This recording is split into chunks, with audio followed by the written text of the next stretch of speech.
嘿，我是小船。开篇之前，先问你一个比较严肃一点的问题：你的频道是不是做了很久都还没有突破呢？一开始以为做几个月就能赚钱，所以咬咬牙坚持了几个月，结果到了现在，感觉成功还是遥遥无期。或者你现在正考虑透过 YouTube 进行内容创业，想要一炮成为网红，但是冷静下来发现自己的想法有点不太现实，根本原因到底是什么呢？先说说我的情况，我大概经营这个频道现在10个多月的时间，刚好达到了26万订阅。而这期间其实我也跟很多颇有成绩的 YouTuber 交流过，大家最后还是总结出了一个很多人会失败的本质原因，那就是太过于追求各种实际操作了。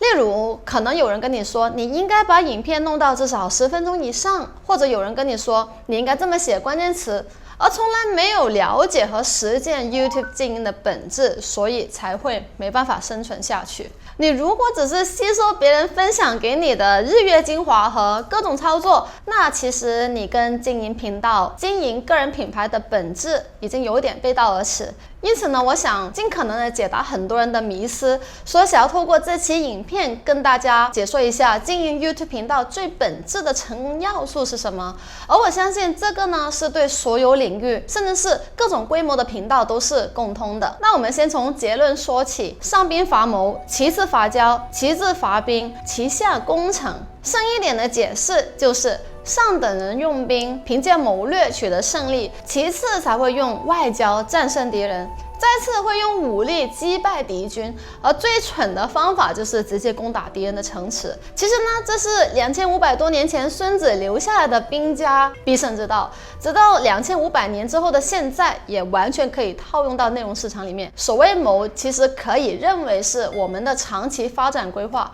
那具体来说，它伐的是什么谋呢？答案就是要做品牌、卡定位，这样你才能营造自己的风格，最终被别人记住。这个时候，我想要先问你一个问题：你有没有想过自己传递怎样的价值点和怎样的世界观，把它作为武器，让观众记住你呢？估计这可能是对很多内容市场当中的模仿、复制、抄袭的灵魂拷问吧。其实大家要知道，一个自然人很不容易被别人记住，但是如果能够配套品牌和人设的话，就很容易被记住了。就好像现在，如果我只是跟你现在线上或者线下擦肩而过，估计我这张脸2秒之后你就会彻底忘了。但是如果说起数位游民旅居世界的网络创业家的 YouTuber， 应该可能会想起谁呢？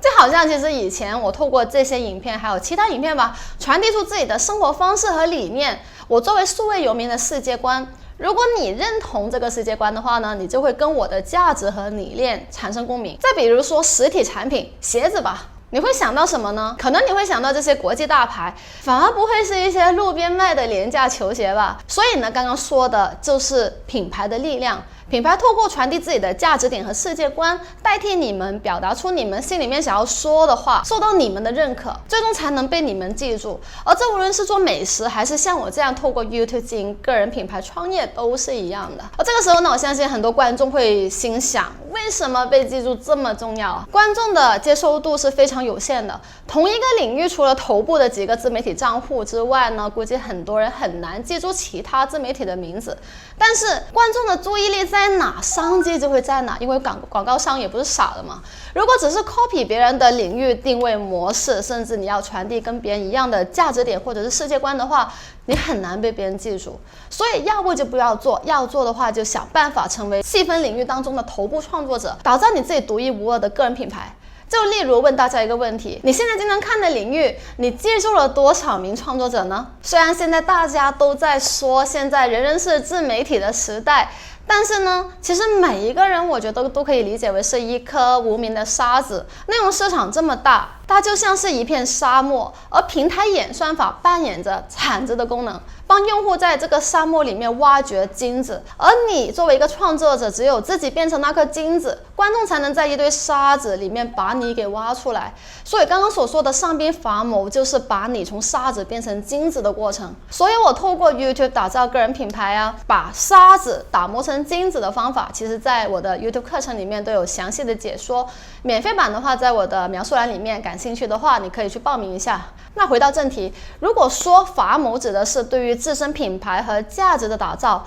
那么第二点，其次伐交指的就是要借助外部的环境和资源发展自己的频道。定下谋略呢，能让你10倍速度成长，不走太多的弯路。但是如果善于连接外部的资源的话，能让你的成长速度再翻100倍。通常而言，其次伐交有2个最直接、最有效的方法。第一呢，就是直接的跟其他的 YouTuber 合作；第二就是加入有实力的 MCN。我们先从第一点说起吧。和其他的 YouTuber 合作，指的就是你和其他的 YouTuber， 特别是跟你同领域的 YouTuber 进行合拍影片啊、商业互推等等。好处就是能用最低的成本获得最精准的流量。因为你们通常锁定的受众基本都是同一批人。那如果你觉得你没有人脉，你没有声望，你觉得很难的话，其实还有第二点，就是可以选择加入一个优质的 MCN。简单来说，加入 MCN 就是跟 MCN 签约，以你的广告收益的一部分换取 MCN 专业团队的专业协助。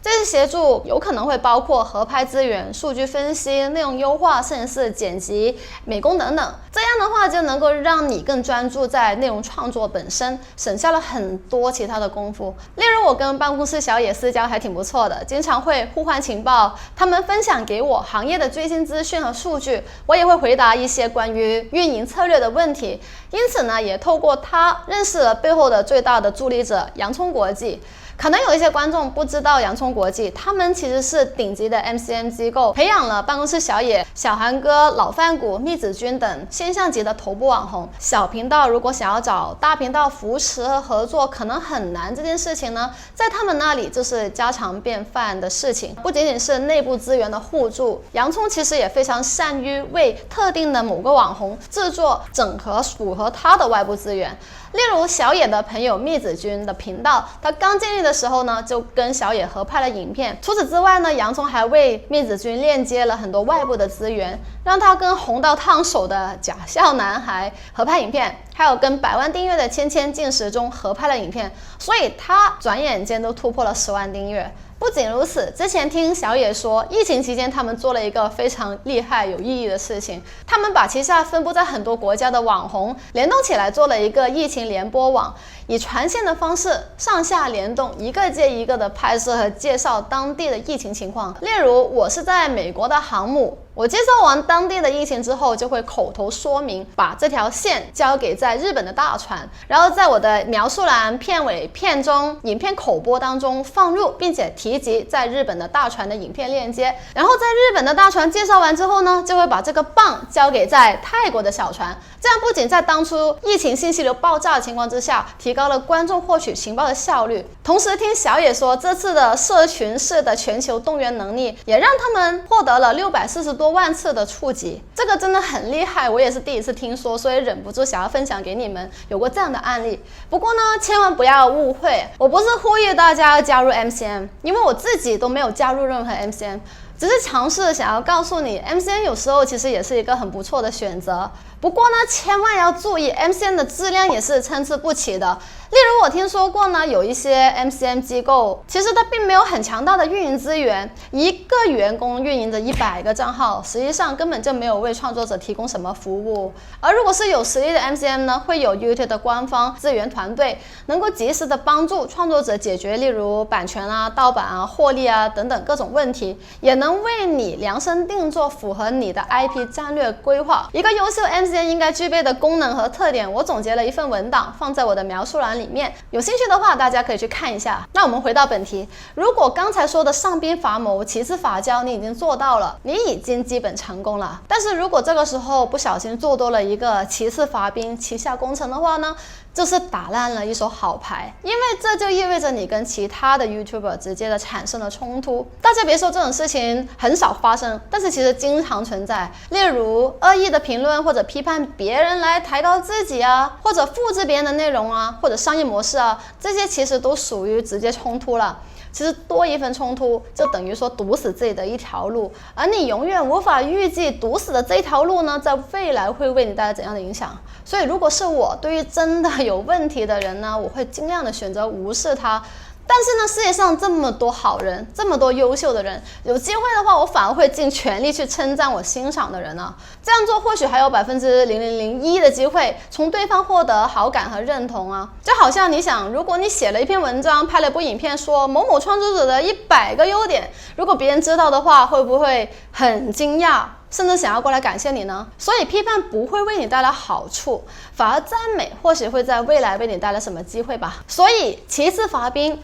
旗下工程是非常没有商业头脑的表现，也是兵家的下策。总结一下这期的影片知识，如果想要在自媒体行业 YouTube 市场杀出重围的话，首先优质内容基本硬核指标，带着你的品牌尝试走出你自己的风格，在观众的心中占据一席之地，并且还要积极的寻求外部的帮助和合作，用更高的效率尝试扩充你的影响力。如果能够意识到以上的这几点呢，本质上其实就可以加快到达1000订阅的进程，甚至是100万订阅。其实呢，现在很多人都说人人都是自媒体，但是其实我并不是非常赞同。只有传达的声音和声量真的能够被用户听到的，我觉得才是真正的自媒体。而如果没有1000名订阅的话呢，也很难说是一个被社会认知的自媒体。因此 YouTube 这个平台它也意识到这一点，1000人确实是他们认可你成为他的合作伙伴，开始赚广告费的门槛。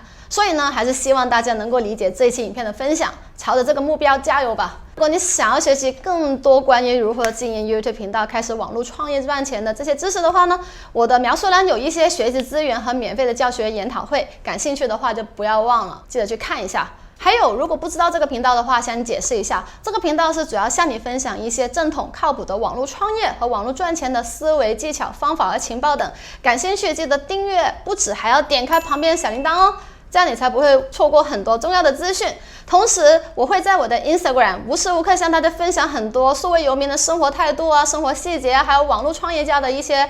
想法，每天都会在那里更新。反而 YouTube 我可能只会1周1更。如果你想要更加了解这一方面的东西的话呢，记得订阅我的 Instagram， 在那里估计每天我都可以跟你交流。最后呢，如果你对类似的内容感兴趣的话，记得看一下旁边的几部影片。那我们过几天再见吧，拜拜。